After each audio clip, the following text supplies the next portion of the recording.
ちは。三つ穴熊服飾図書館 PR 担当のえりぐりです。こんにちは。館長の三つ穴熊です。前回のプレ配信はいかがだったでしょうか？お聞きいただけましたか？前回のあれはどうだったんですかね、笛のオープニングとか。館長が演奏したリコーダーの音を。そうですね。あれはなんか聞くたびに自分で聞いたらちょっと吹いてしまうんですけど、吹くって笛を吹くじゃないですよ。笑ってしまうんですけど。周りの反応とかはいかがでしたか？まあ、いいんじゃないですかみたいなことみんな言うんですけど、あれは一周回ってネタとしていいって言ってる気がして、なんかいまいち信用してないですけどね。そうですね。私の友人も前奏だけ聞いて吹いて止めたって言われて。まあ、通勤とかに聞くのはまずい気がするんですけどね。あんまり笑ってしまうんで。そうですね。音質的にはね、ちょっとよろしくなくて、今回ちょっと改善してみたので、ぜひ最後まで聞いていただけたらと思います。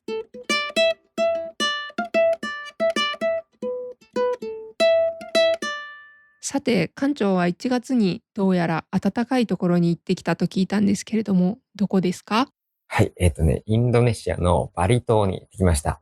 僕初めて行ったんですけど、そうですね、暖かかったですね、めっちゃ。めっちゃでもない、嘘。雨降ってたんで、ちょっと寒かったかもしれない。何度ぐらいでしたか？一応28度とか書いてあったんで、まあまあ暖かいなって感じなんですけど。夏の終わりっていう感じですかね。そうですね。日差しがあるとか、すぐ汗とかかいたりするんですけど、プールとか入るのちょっときつかったです。雨季だったのでね、ちょっと。服飾的にバリ島はいかがでしたか？服飾的に、バリ島っていうと、みんな多分なんか、ローケツ染めみたいな、バティックっていうんですかね。もう詳しいのやつ僕もどうやってるのかよくわかんないんですけど、なんか染めので多分有名だと思うんですよね。伝統的な染めの手法があるんですね。はい。それが有名だから、それに注目しがちだと思うんですけど、割とそのセレクトショップとか、簡単に言うといい感じのセレクトショップがいっぱいあって、で、中にはかなりこう尖ったアバンギャルドというか、前衛的な服を置いてる店もいっぱいあって、なんかイメージとちょっと違いましたね、なんか。例えばどんなものが？そうですね。これ伝わるかわかんないですけど、専門学生が作る服、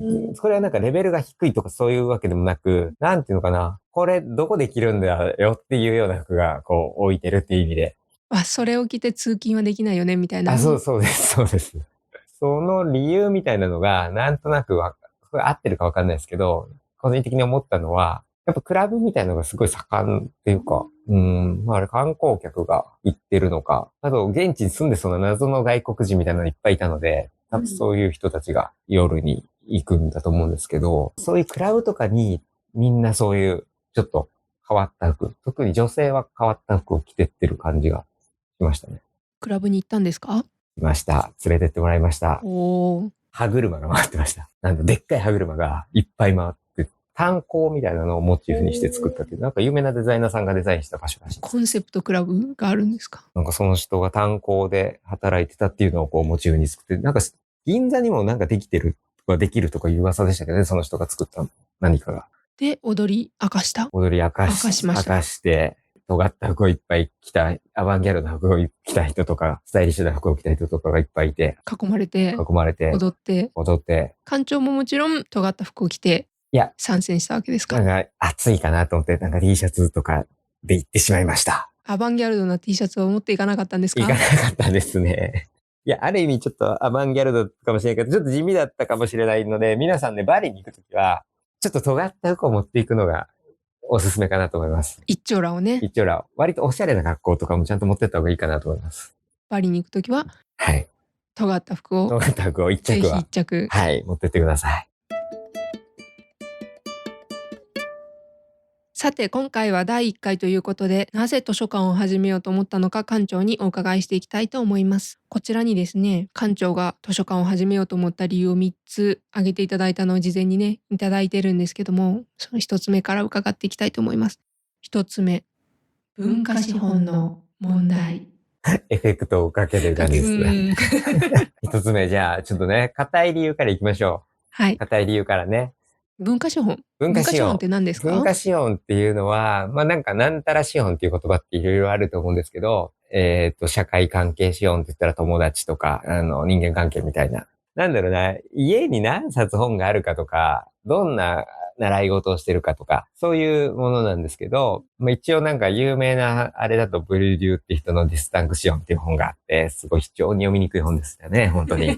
ブリュドゥが生み出した言葉だと言葉思う。ですよね。そうですね。もともとね、うん。館長からこの文化資本のお話を伺って、私も少し読んでみようと思って開いたはいいんですけど、もうね、2行ぐらいで寝ましたね。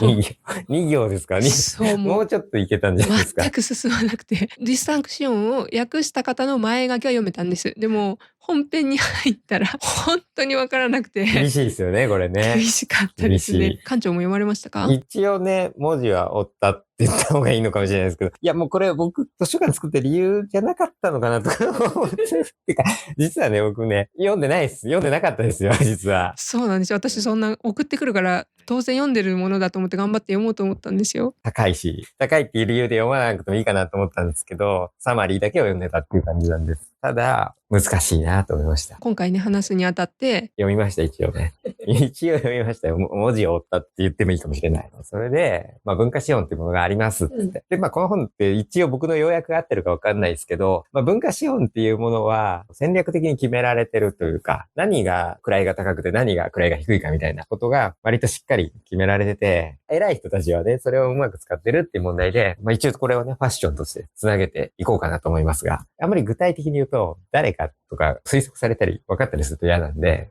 結構ぼやかして言いますけど、結局ポッと出てくるデザイナー、いきなり出てくるデザイナーっていうのは、どういう肩書きかっていうのが書かれるかというと、10代の頃からイギリスに住んで、そして世界中を旅し、そこでいろんな服を収集し、みたいなことがついたりしてる。なるほど。実際作られてる服がすごいかどうかっていうのは人の判断によるので、あれがいいかどうかっていうのは言えないんですけど、まあ、好みですよそうね。ね。でも個人的にはこっちの方がいいんじゃないのみたいなのよりも、やっぱりこう、位が高く扱われてる感じがするんですよね。だから、それもやっぱ文化資本の人々がこういうものが偉いと思うみたいな、文化資本の蓄積が、そういうものがあるんだなと思って、ハイブランドのバッグがいいとかいうのもそういうことですか？そうですね。それに近いと思うんですよね。例えば今だと、ここは具体的に名前出していいと思うんですけど、エルメスとかルイ・ヴィトンとかいろいろあると思うんですけど、同時期に多分なんか、そこそこ品質が良いものを作ってたブランドがいくつかあったと思うんですよね。ブランドみたいなもの。で、サイコロを振るみたいに偶然もあって、今残ってるのがその、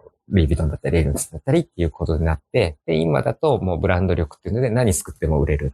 もちろんちゃんとしたものを作ってると思いますよ。でも何作ってもエルメスって書いた T シャツ作っても、多分それが数万円で売れたりするっていう状態になってるんだと思うんですよね。まあ、ルイ・ヴィトンとか他でもそうだと思うんですけど、で、一応、一般的にこれは言われてる話で、文化資本を縮めれるので、最もコスパが良いのが本だって言われてるんですよね。なるほど。文化資本が、まあ、蓄積があまりない人が蓄積するにはっていうことですあ、か？そうです、そうです。基本的にほとんどの人は多分文化資本とかあんまり持ってない、僕も含めてないとは思うんですけど、ただ僕、うちはもう普通の家よりちょっと貧乏ぐらいだったと思うんですけど、まあでも普通の家の範囲内ですよ。その時に親戚の家が起業とかやってないんですけど、会社の中で何かを開発して偉くなってマネーをゲットしたみたいな親戚がいて、その人が百科事典をくれたんですよね。で、持って帰ったら多分邪魔だったんだと思うんですけど、それをこうずっと読んでたっていうことが、なんとなく自分が楽しく暮らせてるっていうこととかに関係してるのかなっていうのを思って。なるほど。百科事典っていうと、多分見たことない人はイメージできないと思うんですけど、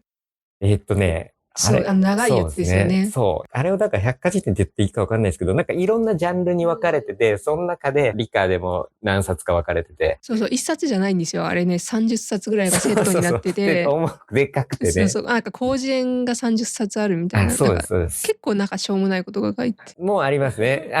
好きじゃないジャンルみたいなものは。私もそんなに親戚の家でちょっと見たことあるぐらいなんですけど、もうなんか置いてあるだけで触ってない感じはありましたけどね。そうです。あれもなんか文化資本の問題と全く一緒で関連してて、みんな豊かになってくると、衣食住いい感じになってきた。さあ次は教養だみたいな。で、しかも景気もいい。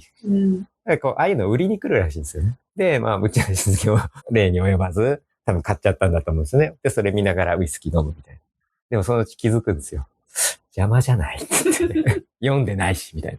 そうなんですよね。応接間とかに飾ってあるんですよね。子供も高校生ぐらいになってたのかな、向こうの親戚の子供も。だからまあ、うちは僕が多分4歳とか5歳だったんで、なんかそろそろいるんじゃないみたいな、押し付けたみたいな感じだと思うんですけど。おひな様かよ。そういう感じでもらって、でもそれが僕にとってはすごい良かったんだと思うんですよね。なるほど。読んだんですかあれを。毎日、僕理科とかが好きだったんで、科学の本。科学、宇宙とか恐竜とかのとこ、毎日見てました。このブラックホールとかすごい好きだった。でもブラックホールに載ってなかったんですけどね。でもあの経験が、これが文化資本って言えるかどうかわかんないんですけど、でもそれに対して偉くもなってないし、わかんないけど、なんとなく僕がなんかいろんなものに興味持ったり、楽しく暮らしてていけてるのはあれのおかげなのかなとか勝手に思ってるっていうだけです。視野を広げてもらう役目というか。そうですね。なんか、できると思わないと人って何もやんないんで。知らなければ足も踏み入れないですもんね。そうですね。だから、まあ知らないこと怖がるっていうのもあるし、そういうのがあって、なんか本って大事かなみたいなことで図書館を始めたって感じです。なるほど。じゃあ、2つ目いきましょうか。2つ目もいきます。2つ目。はい。2つ目なんだったっけな。無責任な観光客。そうですね。必要って書いてありますよ。必要。そうなんですよね。一応ここも3つあるのは、服飾研究所という教室もやってるんですけどね。教室やったきっかけっていうのは、学生さんが教室をやってくださいって言われて、やってもいいかと思って始まったんですけど、そこからやっぱコミュニティを設計するみたいなことにすごい興味が出て、服飾をみんな学びに来てるっていうのは目的じゃないですか。目的外のことをやらないといけないみたいなことをよく言われるこれも話なんですけどね。で、それをやらないといけないと思って目的外のことをいっぱいやったら、なんか目的が最近ぼやけてきてるな、みたいなことになって、ちょっとコミュニティ設計がうまくいきすぎてちょっと微妙だっていう話もどうですかそれあたりは。もうみんながすっごいカジュアルに遊びに来ますよね。そうですね。それこそコミュニティなのかもしれないけど。すごいいいつながりではあると思うんですけど、ただ館長がおっしゃりたいのは、一面がいつものメンバーですね。いつものメンバーがずっといるみたいなのを崩したいっていうことですか？そうですね。やっぱり長い間同じメンバーがずっといるってことは、やっぱ悪い意味での村社会みたいなのができて、そのコミュニティが新しいルールが設定されないだったり、なんていうのかな、新しい価値観が設定されないっていうので、カジュアルに関われる人が欲しいなと思って、それが図書館であって、例えばこの教室を辞めた、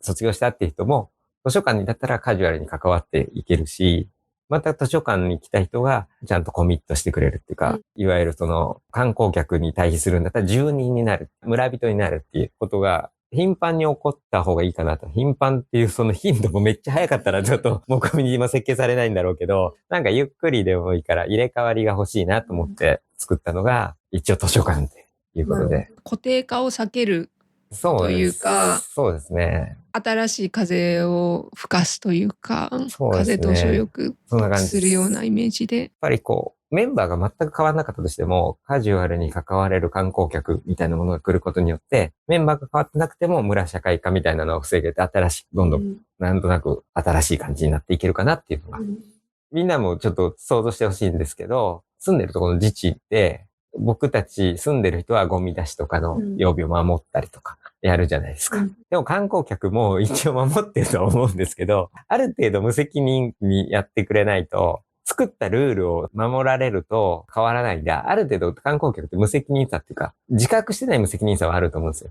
僕がバリ行った時だって、もしかしたら、そんなことやっていいのかよみたいなことをやってる可能性があって、で、それはだから悪意があるない関係なく、観光客って多分そこの土地についてそんなに知らないんで、無責任なことをやるんですけど、その中の割合はすごい少ないけど、これもしかしたらこっちの方がなんかいいんじゃないっていうことが多分あると思うんです、なるほど。図書館にも。そうです。何かそういう館長の思っても見ないようなことをする方が来てほしい？そう思っても見ないようなする人が来てほしいって言うとなんか無法者みたいなのが来そうな気がするんで、それはやめてほしいんですけど。なんかでも、そうね。だから、一応許される範囲の中でっていう、受け入れられる範囲の中でって言いたいけど、もしかしたら、思ってもなかったいい感じのことがあるんじゃないかな。それを得るためには、悪いことも受け入れないといけないとは思うんですけどね。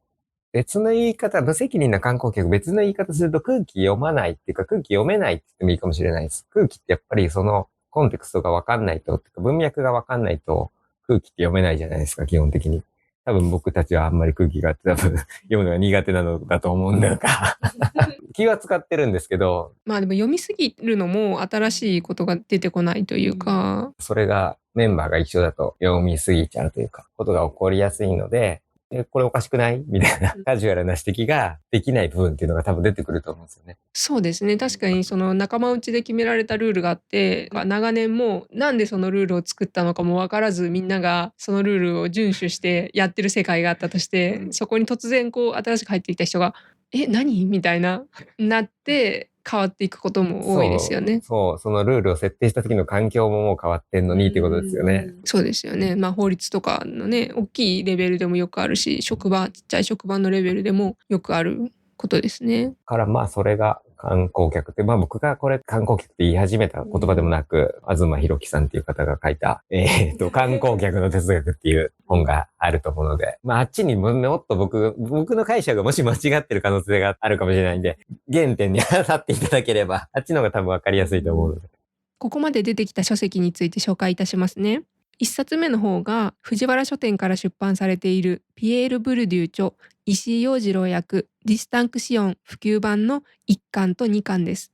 続いてご紹介したのが言論出版から出ている東博樹著観光客の哲学です。どちらも図書館に置いておりますので、ぜひ気になった方は読みに来てくださいね。ブルドゥーの本をね、結構めっちゃ読みづらいとか、難しいとか言って怒られないかなって一瞬ちょっとビビってるんですけど。いやでももう書いてますもん、前書きに。書いてるからいいか。なんだっけ、前書きのところで石井さんが書いてるところなんですけど、しかしブルデューの原文そのものが決して流れるような文体で書かれているわけではなく、むしろ当反者を拒むようなゴツゴツとした岩山のような手触りなので、原書の雰囲気をより忠実に伝える意味でも、この感触を反映した訳文にはそれなりの意味があるのではないかと考えたと書かれておりまして、もうむしろ当反者を拒むようなゴツゴツとした岩山のような手触りの文なんですよ。で、しかもこのディスタンクシオンのこの役をした石井さんの後書きにも、もう何度心を折りかけたかみたいなことが書かれていて私前書きと後書きだけ読ませていただいたんですけども、諦めてね。後書きのなんかもう滲み出る苦労がすごかったんで、前書きと後書きだけ読んだらいいと思います、皆さん。すごい内容もうまいこと要約してあるんですよ、前書きと後書きで。ブルデューの前書きと後書きじゃなくて、訳した方の前書きと後書きを読んでいただいたら、だいたい全体の感じはつかめるかなと思います。読んでから読んでいけば、まだなんかこう。そうですね、全体像をつかんでから。で、私が諦めて買ったのが NHK のですね、100分で名著のブルデュー・ディスタンクシオン、岸正彦さんが書いたやつですね。めっちゃわかりやすかったんで、もうこっちだけでもいいと思いますね。でもまあ難しい。ね、本人も難しく書いたって言ってるんで。そうなんですよ。ブルデューもあえて難しく書いたっていうのは、なんか繰り返しいろんな人が解説で書かれてるんですけど、誰にでもわかるように噛み砕いて簡単に書くっていうのはやらない、あえてやらないようにしたみたいなことは書いてあるんですよね。まあ、それがディスタンクションを広げてるんじゃないかなと思うんですけど。まあね、なんかフランスでは 10% ぐらい難しいっていうかわけわからなくしないと一目置かれないみたいなことが書かれてましたね。いや 10% 足りない 20% だみたいなことがブリで言ったとか言わないとかね、まあ簡単にするっていうのは嘘をついてると近いんで、確かに複雑なものは複雑なまま伝えるっていうのはいいんですけど、ちょっと複雑すぎるかなみたいなのは思いましたけどね。思いましたね。だからこれに挑戦したい人は岩山を登ってもらって素手ではい。登っていただきたいと思います。で、3つ目ですね。3つ目ですね。3つ目いきましょう。3つ目。支援。支援。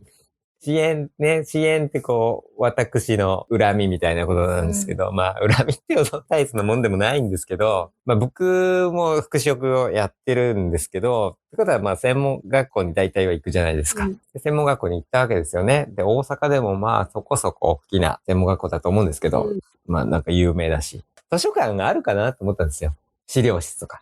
まあね、学校と言われるところには大体ついてますからね。ね、図書館。あると思ってたんですけど、なくて、カフェテリアみたいな休憩所が昔あったんですけど、今もあんのかなわかんないですけど。で、そこにちょっとした本棚があって、そこにちょっと本が置いてあるみたいな。学生が自由に見れる本はそこだけだったんですよね。そっか、図書館ないのか、とか思って、まあ仕方がないな、ないんだったらと思ったら、ある日デザインの授業の時に、先生がね、めっちゃいい本をいっぱい持ってきたんですよ。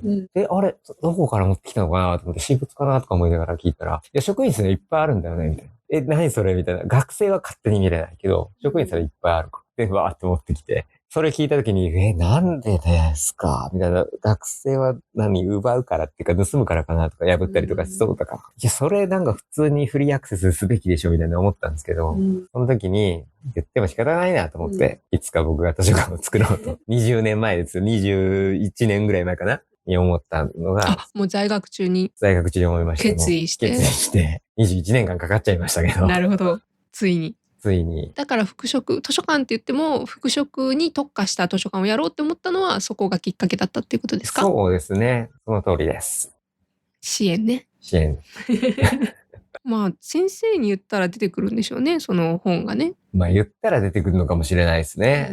でも自由に本って何がいいかというと、これ面白そうって言って通るのがやっぱり面白くて、なんか、読いて実際面白かったとか、イメージ違ったけど面白かったとかっていうことがあると思うんですけどね。そうですね。最近なんか電子書籍とか、図書館も電子化したりとかしてて、その時に電子化してしまうと、選んだものしか見れないようになりますよね。知ってるものしか。やっぱり図書館行って歩いて目に入ったものとか、そういう経験はやっぱり少なくなっていくのかなとはどうしてもね、思うんですけど、私が学生時代、ちょうど電子辞書が出てきた時代だったんですけど、電子辞書を絶対許さない先生がいて。なんてだよ。辞書はいいだろ。いや、それがだから今の理由と一緒なんですよ。その英語の単語を開くときに、その電子辞書はもうその単語しか出てこないけど、紙の辞書だったらパラパラめくってるときに他のが見れると。なるほど。辞書でそんな風に思ったことなかった。そう。だからやっぱ他のその単語だけじゃなくて、前後の単語とかがやっぱり目に入ってくるっていうのが大事だからって言って、その先生以外はもう電子辞書でいいって言ってたんだけど、その先生の時だけ電子辞書は机の上に出してたらダメだったので、みんな買ったんですよ。重い辞書をね。なんか2個も買わないといけないのはちょっと経済的負担が。そんな感じだったな。その先生が言うには、その1回調べたやつはそこに1回チェックしとけと。そしたら2回目調べてもう1回チェックして、したら前も調べたのに覚えてないってことがわかるじゃないかみたいな理屈もあって、確かにそれも一理あるなと思って。確かにね、言ってることはわかるって感じ。そうなんですよ。私もね、紙の辞書の方が好きなんだけど、でもやっぱり日常は引かないですよね。そうですね。もうね、普通にネットで調べちゃって。検索しちゃう。私ももうとんと引かないけど、紙の本の方が好きだなと思いますね。そうですね。紙の本が持ち運びとかも大きいやつはできないから、このディスタンクションね、持ち運んで読んでたんですけど、重くて。重いですね、これね。ドンキですよ、これ。ドンキですね。これ、2冊に分かれてるからいいですけどね、まだ。もっと細い本かと僕思ってました。いや、太いですよ。そうですね。どれぐらい？ジャケットの裾の折り返しの縫い代ぐらいありますね。ちょっと分かります。でも4センチぐらいってことでしょ？はい、そうですね。服飾やってる人しか使う。帯がラペルっぽい。帯はラペルっぽいけど。でも、挑戦する人は本当に読んでもらったらいいかなと思います。僕がもしかしたら文化省熱で間違ってるっていうのがここに書かれてる可能性もあります。図書館に来て読んで、館長と議論していただいて。最近でもね、ネットでね。そうなの？ブリール警察っていうのが取り締まってて。立命館の教育系の教授が取り調べ受けてたんで。してる方じゃなくて？してる方じゃないですよ。されてる方だった。教授でも取り調べ受けるんだったら僕とか間違ったことしか言ってないだろうとか思ってしまうんですけどね。でも2割は意味わかんないこと書いてあって本人が言ってるから。そうですね。ハビトゥスについてなんか語って、他のとこでも文化資本とはそういうもんじゃないみたいなことを書かれてて、いや難しいなとか。だから今日文化資本という言葉を出すのちょっと勇気がありましたよ。私のハビトゥス的にはいいと思いますよ。ハビトゥス的には、もうケース取り締まられますよ、そんな。ダメ？わかんないけど。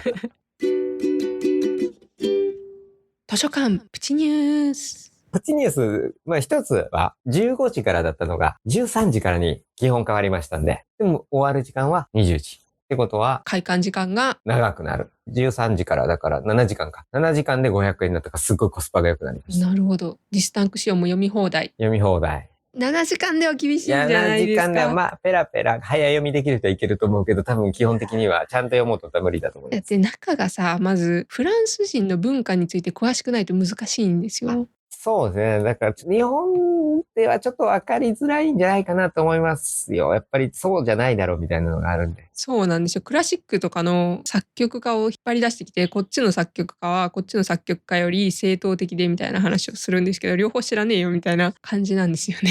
クラシックは全部クラシックだろうみたいな思ってしまうので。そうですね。だから日本で言ったら、能が好きな人と歌舞伎が好きな人は、みたいな話が多そうかもしれない。分、いい例えですよ、多分。でも日本人だとピンとくるじゃないですか。やっぱちょっと歌舞伎の方が大衆。まあ今はもう違うけど、江戸時代とか確かに、だと、能の方がなんとそうそう、なく、歌舞伎はやっぱ大衆芸能で、まあ能はちょっと多分貴族のなんちょっとかハイソサイティな感じしますよね。まあ、そういう感じのフランス版のことがつるつる書いてて、多分そんなの多分日本人以外に歌舞伎と能の違いはわからないと思うので、難しいと思いますね。階級制度とかもやっぱ日本とちょっと違ってて、学校の制度とかも違うので、そこら辺がすごくわかりづらいですね。日本で取られてる統計みたいなのだったら、職業維新度みたいなのと合わせてみた方が、まだピンとくるのかなと思います。うん。今戻っちゃったね。はい、戻っちゃいました。一個がそれで、もう一個実は、ペイペイで